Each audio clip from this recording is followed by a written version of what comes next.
여러분 안녕하세요. 오늘은 명절만 되면 가슴이 아팠던 한 시어머니의 이야기를 들려드리려고 합니다. 이분은 올해 72살이신 김영자 어르신인데요. 5년 동안 며느리 때문에 명절이 두려웠다고 하십니다. 명절 전날이면 며느리는 친정 부모님께 드릴 선물을 한가득 준비합니다.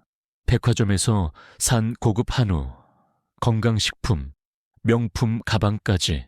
그런데 시댁에는 시장에서 산 과일 한 박스가 전부였습니다. 명절 당일 며느리는 친정에 먼저 들러 하루 종일 시간을 보냅니다.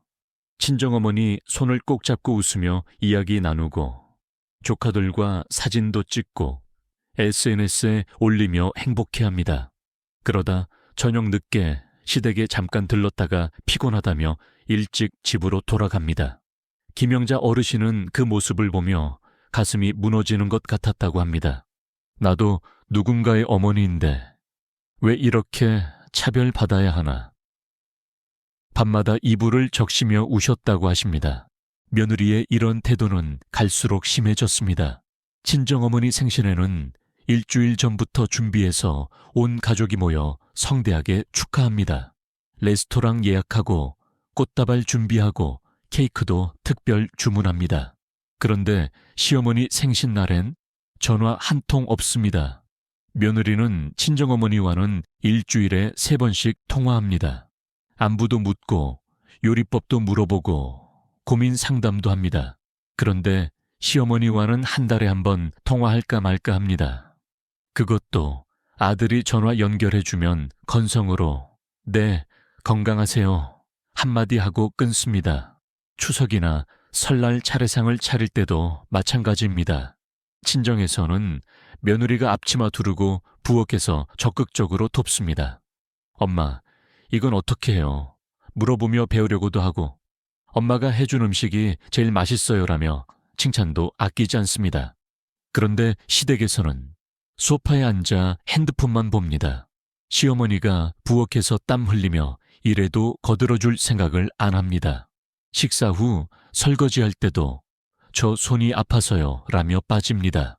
김영자 어르신의 아들, 그러니까 며느리의 남편도 이런 상황을 알고 있었습니다.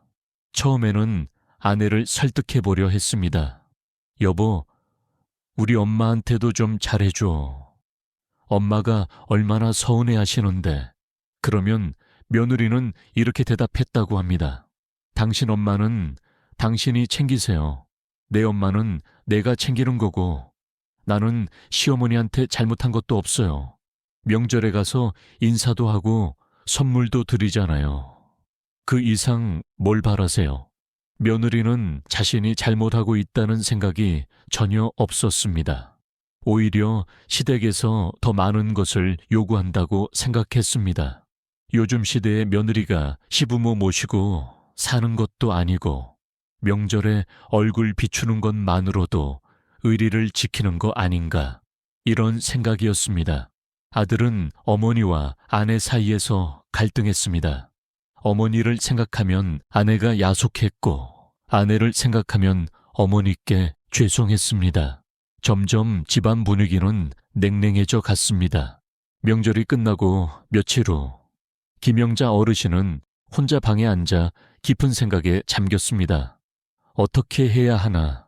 며느리한테 따지면 아들이 힘들어할 텐데 그렇다고 이대로 참고만 살 수는 없잖아. 내가 뭘 잘못한 걸까? 며느리가 왜 나를 이렇게 싫어하는 걸까? 그때 어르신의 눈에 들어온 것이 서랍 속 낡은 책 한 권이었습니다. 돌아가신 시어머니께서 물려주신 정약용 선생님의 목민심서였습니다. 어르신은 그 책을 펼쳐들었습니다. 책장을 넘기다가 한 구절에서 손이 멈췄습니다. 사람의 마음은 거울과 같아서 내가 웃으면 상대도 웃고 내가 찌푸리면 상대도 찌푸린다. 상대가 내게 마음을 열지 않는다면 먼저 내가 상대에게 마음을 열었는지 돌아봐야 한다. 어르신은 그 문장을 읽고 또 읽었습니다. 그리고 가슴이 철렁 내려앉았습니다. 그래, 나는 며느리에게 마음을 열었던가. 며느리가 나를 무시한다고만 생각했지. 며느리가 왜 그러는지 이해하려고 했던가. 김영자 어르신은 그날 밤 며느리에 대해 곰곰이 생각해 봤습니다. 며느리가 처음 이 집에 왔을 때를 떠올려 봤습니다. 결혼 초기 며느리는 나름대로 시댁에 잘하려고 애썼었습니다. 명절에 음식도 거들고 생신에 선물도 준비했습니다. 그런데 그때 어르신은 어떻게 했었나요? 이건 이렇게 하는 게 아니야. 우리 집은 원래 이렇게 해. 요즘 젊은 사람들은 이런 것도 몰라? 네 친정에서는 어떻게 가르쳤길래 이것도 모르니? 며느리가 설거지를 하면 그릇 깨지겠다며 다시 했고, 청소를 하면 먼지가 남았네라며 지적했습니다. 며느리가 해준 음식은 간이 안 맞네라고 했고, 며느리가 사온 선물은 이런 건 우리한테 안 맞아 라고 했습니다. 어르신은 그때 며느리의 표정을 기억해냈습니다. 처음에는 죄송해요, 다음엔 잘할게요 라며 미소 짓던 며느리의 얼굴이 점점 굳어지고 결국 무표정해졌던 것을 어르신은 깨달았습니다. 며느리가 변한 것이 아니라 자신이 며느리를 변하게 만들었다는 것을. 며느리는 친정에서 사랑받고 인정받으며 자랐습니다. 친정어머니는 며느리가 무엇을 해도 우리 딸 최고야, 잘했어, 고마워 라고 말해줬습니다. 그런데 시댁에 와서는 무엇을 해도 지적받고 부족하다는 말만 들었습니다. 사람은 인정받는 곳으로 마음이 가기 마련입니다. 며느리가 친정만 챙기는 이유는 친정에서는 자신을 있는 그대로 사랑해주기 때문이었습니다. 정약용 선생님의 또 다른 가르침이 떠올랐습니다. 사람을 얻으려면 먼저 그 사람의 마음을 얻어야 한다. 마음을 얻으려면 인정하고 존중해야 한다. 지적하고 바꾸려 하면 마음은 멀어진다. 어르신은 결심했습니다. 이제부터라도 며느리에게 다르게 대하겠다고. 며느리를 바꾸려 하지 않고 며느리를 있는 그대로 인정하고 사랑하겠다고. 다음 주말 며느리 채원이가 남편과 함께 시댁에 들렀습니다. 채원이는 여느 때처럼 현관에서 건성으로 인사만 하고 거실 소파에 앉았습니다. 핸드폰을 꺼내려는 순간 시어머니가 다가왔습니다. 채원아, 잠깐 이리 와봐. 채원이는 속으로 또 뭐라고 하시려나? 설거지 안 했다고? 청소 안 도왔다고? 싶었지만 마지못해 따라갔습니다. 그런데 시어머니가 꺼내든 것은 예쁘게 포장된 선물 상자였습니다. 이게 뭐예요? 지난주에 백화점 갔다가 네가 좋아할 것 같아서 샀어. 열어봐. 상자를 열어보니 채원이가 평소 SNS에 저장해뒀던 명품 지갑이었습니다. 채원이는 깜짝 놀라 눈이 커졌습니다. 어머니, 제가 이걸 갖고 싶다고 말한 적 없는데 어떻게 아셨어요? 네가 지난번에 여기 왔을 때 핸드폰으로 보고 있더라. 엄마가 옆에서 슬쩍 봤지. 참 예쁘더라. 우리 며느리한테 딱 어울릴 것 같아서. 채원이는 할 말을 잃었습니다. 시어머니가 자신을 이렇게 세심하게 관찰하고 있었다는 것도 놀라웠고 100만 원이 넘는 이 비싼 선물을 준비했다는 것은 더욱 놀라웠습니다. 어머니, 이거 너무 비싼데요. 제가 어떻게... 비싸긴. 우리 며느리 예쁜 것 하나 사주는데 뭐가 비싸. 엄마가 평생 모은 돈인데 며느리 기쁜 얼굴 보려고 쓰는 거지. 그날 저녁 식사 자리에서 채원이는 더욱 놀랐습니다. 테이블 위에 차려진 음식들이 모두 채원이가 좋아하는 것들이었습니다. 채원이는 매운 음식을 못 먹는데 평소 시댁 식탁에는 늘 김치찌개, 고추장 불고기, 매운 나물 같은 것들이 가득했습니다. 그런데 오늘은 달랐습니다. 전혀 맵지 않은 갈비찜, 채원이가 좋아하는 새우구이, 부드러운 계란찜, 심지어 채원이가 친정에서만 먹던 된장국까지 있었습니다. 어머니, 이거 다 제가 좋아하는 음식들인데 그럼 채원이 매운 거 못 먹잖아. 엄마가 그동안 생각이 없었어. 오늘은 내 입맛에 맞춰서 다 해봤어. 맛있게 먹어. 채원이는 숟가락을 들면서도 눈물이 핑 돌았습니다. 결혼 5년 동안 시어머니가 자신의 입맛을 신경 써준 적이 한 번도 없었는데 오늘은 달랐습니다. 된장국 한 숟가락을 떠먹는 순간 채원이는 깜짝 놀랐습니다. 어머니, 이거 제 친정 된장국 맛이랑 똑같은데요. 시어머니가 수줍게 웃으셨습니다. 지난주에 내 친정 어머니한테 전화했어. 채원이가 좋아하는 된장국 레시피 물어봤지. 내 친정 어머니가 아주 자세하게 알려주시더라. 채원이는 그 말을 듣는 순간 숟가락을 놓고 말았습니다. 시어머니가 자신을 위해 친정어머니께 전화까지 하셨다는 것이 믿기지 않았습니다. 식사 후 채원이가 자연스럽게 일어나 설거지를 하려고 하자 시어머니가 재빨리 말렸습니다. 아니야, 채원아. 너 요즘 회사 일 때문에 힘들다며? 앉아있어. 엄마가 할게. 어머니, 제가 할게요. 괜찮아요. 아니야. 네가 평소에 회사에서 얼마나 고생하는데 며느리라고 해서 집안일 다 떠맡을 필요 없어. 엄마가 그동안 너무 무심했어. 너도 누군가의 소중한 딸인데. 채원이는 그 말을 듣는 순간 가슴이 뭉클했습니다. 너도 누군가의 소중한 딸이라는 말. 시어머니 입에서 그런 말이 나올 줄은 꿈에도 몰랐습니다. 거실로 돌아온 채원이는 멍하니 앉아 있었습니다. 평소 같으면 핸드폰을 꺼내 SNS를 봤겠지만 오늘은 핸드폰이 손에 잡히지 않았습니다. 머릿속이 복잡했습니다. 시어머니가 정말 변하신 건가? 아니면 무슨 이유가 있으신 건가? 집으로 돌아가기 전 현관에서 신발을 신는데 시어머니가 채원이의 손을 꼭 잡았습니다. 채원아, 엄마가 그동안 미안했어. 며느리로만 생각하고 딸로 생각 못했어. 이제부터는 달라질게. 우리 사이좋게 지내자. 채원이는 고개를 들 수가 없었습니다.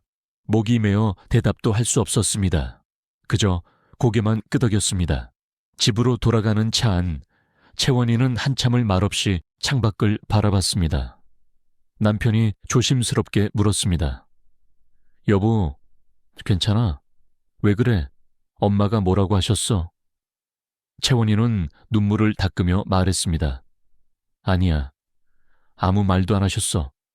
그냥 너무 잘해주셔서 미안하고 고마워서 그래. 채원이는 지난 5년을 되돌아봤습니다. 시어머니가 자신에게 뭐라고 할 때마다 또 시작이네.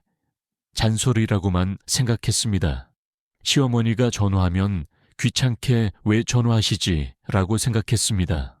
그런데 어쩌면 시어머니도 자신을 사랑하고 싶었는데 방법을 몰랐던 건 아닐까요? 어쩌면 시어머니도 며느리에게 다가가고 싶었는데 어떻게 다가가야 할지 몰라서 서툴게 잔소리로만 표현했던 건 아닐까요? 채원이는 그동안 자신이 시어머니에게 얼마나 차갑게 대했는지 떠올렸습니다. 명절마다 친정에만 정성을 다하고 시댁은 의무처럼 들렀던 것, 시어머니와 통화할 때 건성으로 대답했던 것, 시어머니 생신을 까맣게 잊고 있었던 것. 내가 너무 심했구나. 다음 날 아침 채원이는 회사에 가면서도 시어머니 생각밖에 나지 않았습니다. 점심시간 채원이는 친정어머니께 전화를 걸었습니다. 엄마 나야. 우리 딸. 무슨 일이야? 엄마, 지난주에 시어머니한테서 전화 왔었어? 응, 왔었어. 네가 좋아하는 된장국 만드는 법 물어보시더라. 왜? 채원이는 잠시 말을 잇지 못했습니다. 엄마는 시어머니 어떻게 생각해? 친정어머니는 잠시 생각하더니 대답했습니다. 솔직히 말하면 처음에는 엄마도 시어머니가 너한테 좀 엄하신 것 같아서 마음이 안 좋았어. 그런데 지난주에 전화 통화하면서 느낀 건데 그분도 너를 많이 생각하고 계시더라. 네가 뭘 좋아하는지, 요즘 회사에서 힘든 건 없는지, 건강은 어떤지 하나하나 다 여쭤보시더라. 채원아, 시어머니도 처음 며느리 맞이하는 거잖아. 너도 처음 며느리 노릇하는 거고 서로 서툴렀던 거 아닐까? 그분 목소리 들어보니까 너를 정말 딸처럼 생각하고 싶어 하시는 것 같던데. 그날 저녁 퇴근하고 집에 돌아온 채원이는 남편에게 말했습니다. 여보, 나 내일 시댁 가도 될까? 남편은 깜짝 놀라 물었습니다. 왜? 무슨 일 있어? 명절도 아닌데 갑자기? 그냥 어머니 뵙고 싶어서. 안 돼? 남편은 기쁜 표정으로 고개를 끄덕였습니다. 다음날 토요일 아침 채원이는 일찍 일어나 백화점에 갔습니다. 시어머니께 드릴 선물을 고르기 위해서였습니다. 예전에는 형식적으로 과일이나 건강식품을 샀었는데 이번에는 달랐습니다. 한참을 고민하다가 시어머니가 평소 좋아하시던 스카프와 고급 차 세트를 샀습니다. 그리고 손편지도 한 장 썼습니다. 어머니, 그동안 죄송했습니다. 그리고 고맙습니다.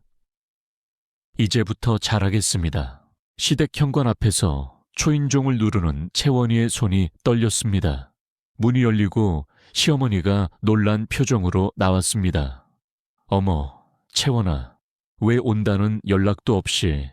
어머니, 이거 채원이는 준비한 선물을 내밀었습니다. 시어머니는 어리둥절한 표정으로 선물을 받았습니다. 이게 뭐니? 그냥 어머니 생각나서 준비했어요. 어머니가 평소에 이런 색스카프 좋아하시잖아요. 시어머니의 눈에 눈물이 맺혔습니다. 채원아, 네가 엄마 취향을 기억하고 있었구나. 채원이는 시어머니 손을 꼭 잡았습니다. 어머니, 제가 그동안 정말 잘못했어요. 어머니께서 저를 사랑해 주시는데 제가 그걸 몰랐어요. 아니, 알면서도 외면했어요. 죄송해요. 시어머니는 채원이를 꼭 안았습니다. 아니야, 채원아. 엄마가 미안해. 엄마가 너를 제대로 사랑하는 법을 몰랐어. 두 사람은 현관에서 한참을 그렇게 안고 울었습니다. 회사 점심시간에는 시어머니께 카톡으로 안부 인사를 보냈습니다. 예쁜 꽃 사진과 함께 어머니, 이 꽃이 어머니랑 어울릴 것 같아요 라고 적어서 시어머니는 그 카톡을 받을 때마다 눈물을 흘렸습니다. 며느리가 자신을 생각하고 있다는 것이, 자신에게 마음을 열었다는 것이 너무 감사하고 고마웠습니다. 구정 명절이 다가왔습니다. 이번에는 채원이가 먼저 남편에게 말했습니다. 여보, 이번 명절에는 시댁에 먼저 가자. 친정은 나중에 가도 돼. 남편은 믿을 수 없다는 표정으로 물었습니다. 정말? 네가 그런 말을 다 하네? 응.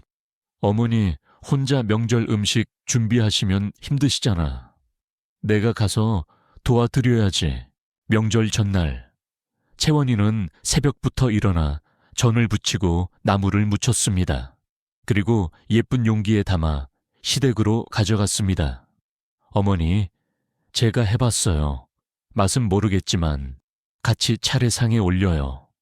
시어머니는 채원이가 만든 음식을 보며 눈물을 글썽였습니다. 채원아, 고마워. 정말 고마워.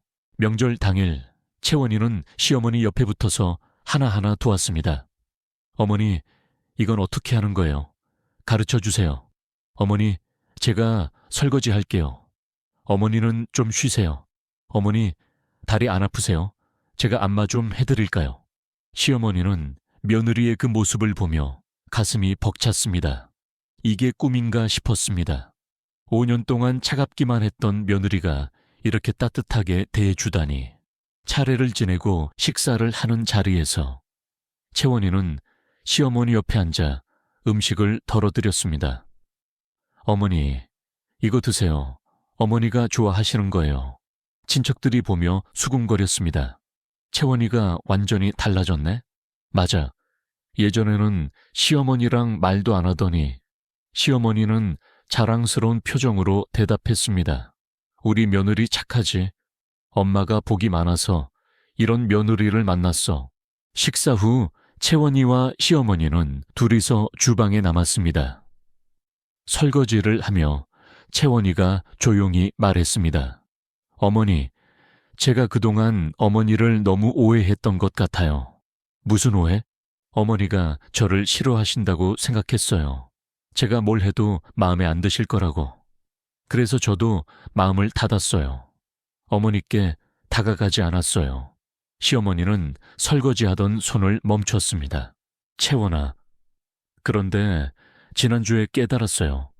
어머니도 저를 사랑하고 싶으셨는데 표현을 어떻게 해야 할지 모르셨던 거죠. 저도 마찬가지고요. 저도 어머니께 잘하고 싶었는데 방법을 몰랐어요. 채원이는 시어머니를 바라보며 말을 이었습니다. 어머니, 그날 선물 받고 제 입맛에 맞춰서 음식 해주시고 친정엄마한테 전화하신 거 알았을 때 정말 감동받았어요. 어머니가 저를 이렇게까지 생각해 주시는구나 싶어서 눈물이 났어요. 시어머니도 눈물을 닦으며 말했습니다. 엄마도 미안해, 채원아. 엄마가 너를 딸처럼 대하지 못하고 며느리로만 봤어. 네가 뭘 해도 부족해 보이고 고쳐야 할 것만 보였어. 그게 사랑인 줄 알았는데 그게 너를 아프게 한 거였구나. 채원이는 시어머니의 손을 꼭 잡았습니다. 아니에요, 어머니. 이제 알았으니까 된 거예요. 이제부터 우리 잘하면 되죠. 그래, 우리 잘하자. 엄마가 채원이한테 많이 배워야겠어. 어떻게 하면 너를 잘 사랑할 수 있는지. 저도 어머니한테 배우고 싶어요. 어머니의 지혜, 어머니의 따뜻함. 두 사람은 서로를 꼭 안았습니다. 그 순간 채원이는 깨달았습니다. 진짜 가족이란 피로 이어진 것이 아니라 마음으로 이어지는 것이라는 걸. 그리고 자신 앞에 계신 이분이 이제는 진짜 자신의 어머니처럼 느껴진다는 것을. 그날 이후로 채원이는 시어머니를 진심으로 존경하기 시작했습니다. 시어머니가 변한 모습에서 채원이는 큰 깨달음을 얻었습니다. 70이 넘은 나이에도 변할 수 있고 자신의 잘못을 인정하고 먼저 손 내밀 수 있다는 것.